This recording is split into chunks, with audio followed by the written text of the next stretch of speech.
Wow. That's the second time I remember that happening. I finished recording the video, was going through the process of saving it, and all of a sudden an unexpected error has occurred, and Dreamweaver or Movie Maker had shut down. And of course, it shut down before saving the 12 plus minute video that I had just recorded. So here I go again. The title is I'm Not Waiting Till Later, and this is for July the 5th. As I said in the previous video, I'm I had just finished breakfast and taking my morning meds. I did manage to get about an hour and a half of sleep after 5 a.m. this morning, and so I'm going now on very little sleep. I hope to go to sleep as soon as I finish this video, and hopefully this one will go through the way that it's supposed to. It's already been 1 minute.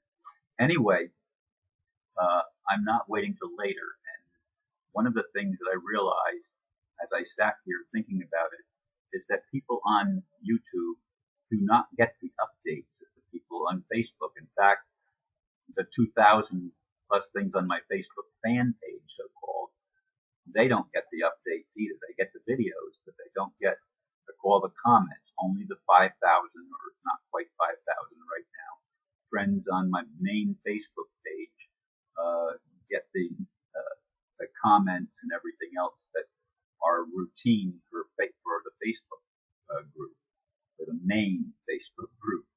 So this video, some of this is going to be to update some of you on that are on YouTube. I have over 1,000 subscribers on YouTube, and I want to update you to let you know that that I can't post comments on there. I have to make a video. So there's been a lot going on in my world as I battle the symptoms of taking the drugs that I've been taking, that I want to get off of and go back to holistic things. Like my current doctor at the clinic, he went ahead and prescribed two salt-free medications, and I told him I am not going to go salt-free. I don't believe in that. Salt is a necessary element. It has to be taken with caution. You don't overdo it like anything else. You have to do it in balance. I use Celtic sea salt, and I don't use as much of it as I used to use on my food, but I do sprinkle some of that on there for flavor. And I'm not going to give that up. Salt is an important element. All of our oceans are filled with salt, and our bodies have natural salt content, and that must be kept in balance. And going salt-free is, to me, it's not very wise at all, ever, for anybody. And those that are sold that bill of goods, I think, are being sold something that is actually detrimental to them in the long run. Although there's an awful lot of people that believe that you can't ingest any salt whatsoever. Well, I'm not in that group, and I never intend to be in that group. But there's been lots of things that I've posted on Facebook that you don't know about, of the struggles and the things that happen in my world, that only my 5,000, a little less than 5,000 now, Facebook friends get to participate in. And I know there's some of you that get frustrated because I'm talking about the situation that's going on, and it's not always upbeat. It's not always about the world situation that you want to hear about, and that's just the way it's going to be. I mean, I have to speak from my heart, from where I am, from what I'm going through. It's exactly what I'm doing now.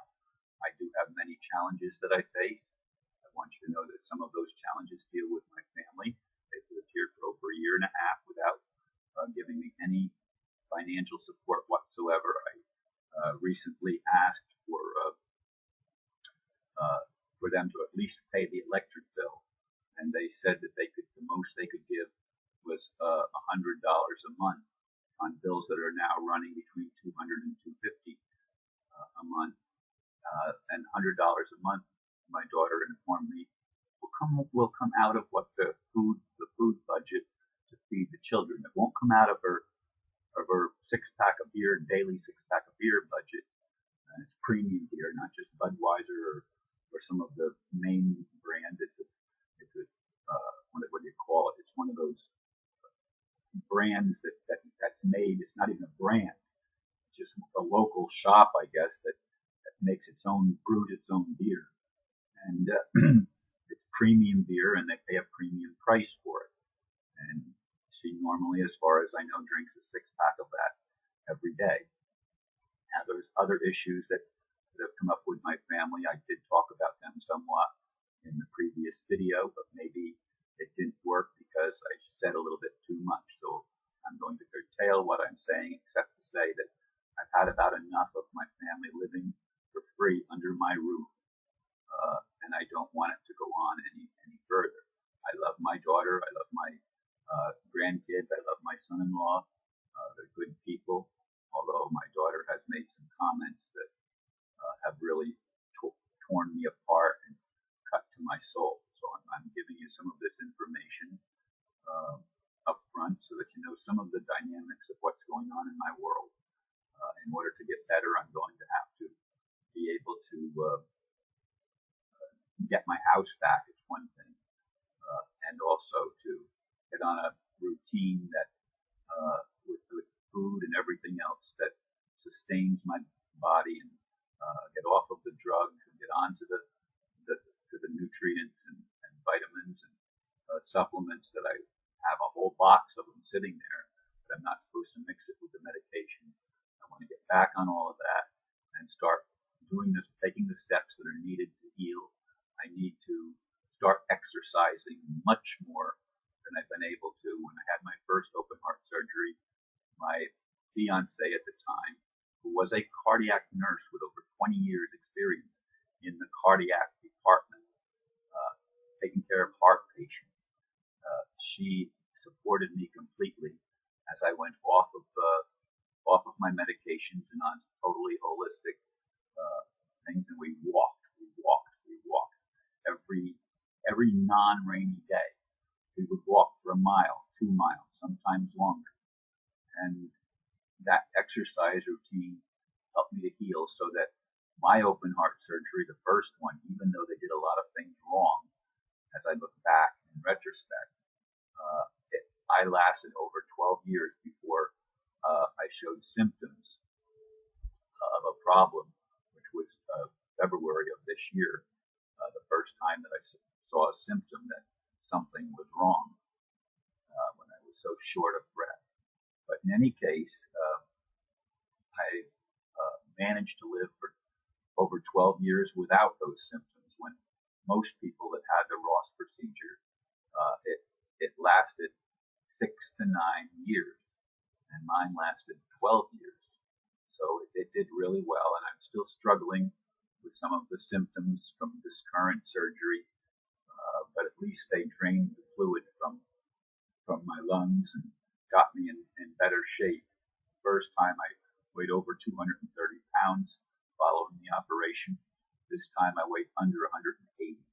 So there's over a 50-pound differential post-surgery between the surgery done over 12 years ago and the surgery done most recently this year.